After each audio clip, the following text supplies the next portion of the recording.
Reading with Joan, the place for all the fun. Hi, hello, I'm Joan from Reading with Joan. Welcome to my channel. Kindly remember to like, comment, and subscribe to our channel today. We love reading with you and interacting with our kids. On our Wednesday time, we read, and on Saturday, we talk and we just talk about morals, talk about things that are related to our culture, because we want kids to be culturally aware. We want kids to grow up to be very responsible and independent individuals. I hope you will join us Wednesday and Saturday. Remember, like, comment, and share our channel with your friends and family. We hope you enjoy reading with us today. Reading with Joan, the place for all the fun. Hello, how you doing, kids? We are still reading stories. Wisdom tells from around the world. Wisdom tells from around the world. Today, we are still reading stories from Japan. And today's title is The Wild Strawberry. Kids, do you like strawberry? Oh, I love the juicy big strawberries. I'm actually looking at the bag here that has strawberries on it. And that just makes me feel like eating strawberries. After today's story, you can get a strawberry to eat. Okay, so let's get into the story. A man was running and stumbling and gasping for breath as a ferocious tiger chased him. Dashing from the edge of a cliff, he saw a vine. He desperately reached for the vine and in one last bold leap, swung himself over the cliff edge. As he hung dangling down, he looked up and saw the growling tiger on the ledge above him. He felt a moment of relief as the tiger clung the hair, but was unable to reach him. Then the man looked down. At the bottom of a cliff, far below where he hung, was another tiger. What a shame! Tightening his hold on the vine, the man wondered what to do.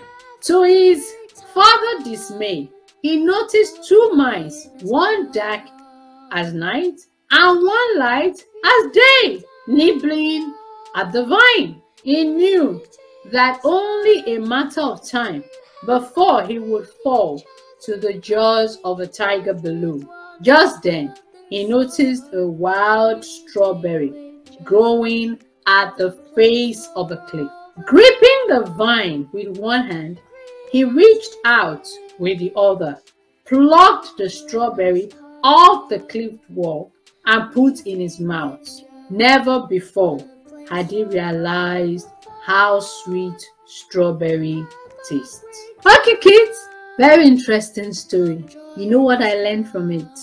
Why don't you just taste the beautiful things in the world rather than worrying? The young man, or the man, was worried about two tigers and two rats, dark, light, all the worries and all the anxiousness and all the problems and all the battles he had to face. He was worried about everything around him. Never did he take time out to taste the beautiful things around him. Kids, what are you so worried about? Are you thankful that you can wake up and breathe? Some people are not going to wake up today or tomorrow. Are you thankful that you have breakfast? Some kids don't have breakfast, but we moan that the breakfast is not the best. Do you have a school to go to? Some kids don't have school to go to, but we worry our school is not the best. What do you complain, moan? What are you anxious about? Sometimes I feel people are unnecessarily anxious, upset, complain because they have too much. They have too many options. If you don't have an option, you will stick and see the beautiful parts of life. Why don't you take a walk today? Take a deep breath of a fresh air. Go around the gardens. Look at the beautiful skies. Look at the birds that are flocking in the air. They do not worry. All they do is, even in the winter, they go to the west and they get warm and they come back. They know how to survive. Let's begin to survive like the man who discovered how sweet the strawberry is. You might be sick today. Why don't you just survive and enjoy how sweet the few number of days you have left, because you don't know tomorrow. Before he gets devoured by the tiger, he decided to taste how sweet life could be.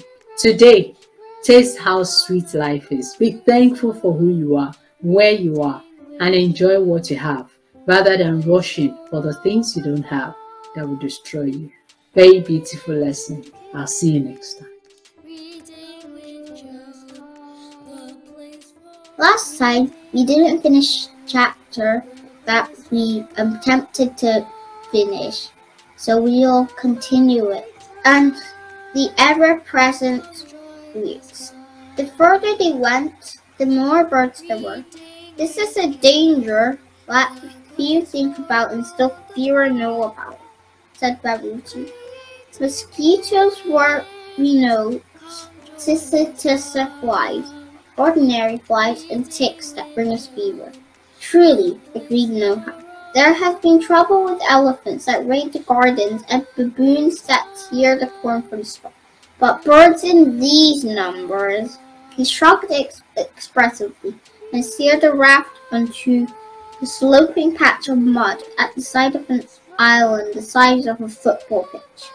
In the straggling trees above them was a colony of noisy little birds with red bills, light brown or yellow feathers, and a black collar. Baruti shook his head. I've never even seen everything like this before. Are they not thick as locusts when they invade the country? Surely our people lose their crop. It is not the people of our country only.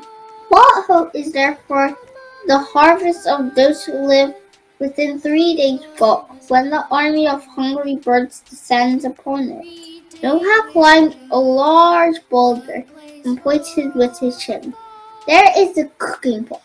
From close to the water, it is hard to see because of the mist that surrounds it. Baruchi shaded his eyes. We must examine that cooking pot here. Noha grunted. Many would not, especially these days. Strange voices come from it. It is a place of fear. Some who set out to visit it are not seen again. Baruchi nodded slowly. We saw little danger when we flew over it, but we moved with the speed of a swallow.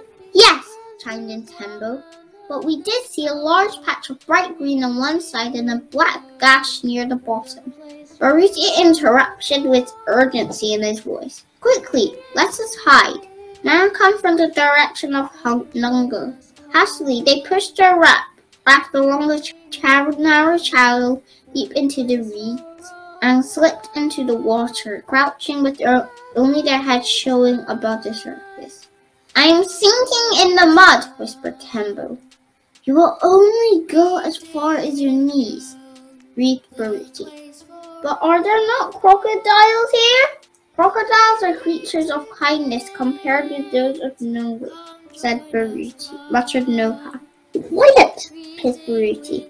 A punt with 6 men on board went past near enough for them to hear clearly what was being said. 400 meters further on, 2 men leapt off onto a small island and scrambled on top of a huge boulder, which was an ideal lookout post. Baruchi brushed the flies away from his face. We must stay as we are till they have returned. Those watchful-eyed ones will see even small movements, but if we are still, all will be well. It was difficult to stay still, for they spent hours of torment from flies and mosquitoes, and it was not until late afternoon that the punt came out with a miss, picked up the men who were on lookout duty, and disappeared in the direction of Nungo. Baruchi, Noha, and Tembo returned wearily to Fuari. As they put the raft away, Baruchi said, There is great danger ahead. On the far side of the swamp, Jacobo closed the shutters in front of his barred windows, shut the door and bolted it. With care, he sprayed the room with insecticide and sat down and counted his money. The sound of crackling notes helped him forget the uncomfortable feeling that all was not well. He clung to the thoughts that his money spelled security to him and opened up the good life. Jacobo looked round the room and liked what he saw. It was tidy and neat and newly whitewashed. His lip curled as he saw a cockroach move out of a crack in the floor and scuttle up the wall. Jacobo grabbed a knobbed stick and hit the place where the cockroach was with a tremendous crack. Powdery dust exploded into his face. Lumps of mud bricks tumbled round his feet, and a gaping cavity in the wall yawned, uttering an Arabian word he had learned recently. Jacobo sighed and set about cleaning up. "Why, aunt," he grunted. "These beastly brutes." He swept the debris into a tin and pondered what he would do. If Barusi was here, he mused, he'd make some parable out of this. He said that a long time ago a couple of ants found their way into those bricks. They increased in number, and working silently, did more and more damage. He could almost hear Barusi's voice. There was one of our helpers. He let a small sin slip into his life. He did nothing about it. It became bigger and bigger until Jacobo jumped to his feet angrily.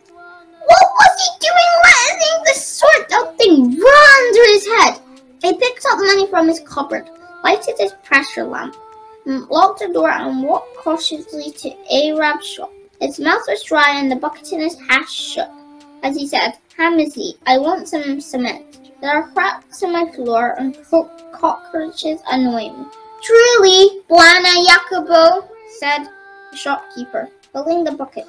Then more softly, "Why do you not hire a double-barreled shotgun? Only 10 shillings a week. There are many ducks about. Guns bring safety for those with money." Jacobo felt much more at ease as he walked back. There was something reassuring about a double-barreled weapon, for he knew unusual happenings were not uncommon in Nongo. Rumors had reached him of an armed robbery, while one day a drunken man waiting for an injection that said that in certain cactus patches that the witch doctor's relations regularly grew meat to attract hyenas. Easier than burying people, the drunken man had hiccup. Behind a locked door, Jacobo loaded the gun. Then taking it under his arm and the bucket in each hand, he walked in the shadows to a part of the swamp where there was a stretch of sand. He filled the larger bucket with sand and the other with water. Back in his room, he worked hard at repairing the hole in the wall. It was with a sense of great relief that the task was at last finished. How short-lived this would be, had he known that next day both Lu, Glu, and Dola would be released from jail. Thank you for joining us on this story of Jungle Doctor and Slippery Places. Please join us next time. Bye!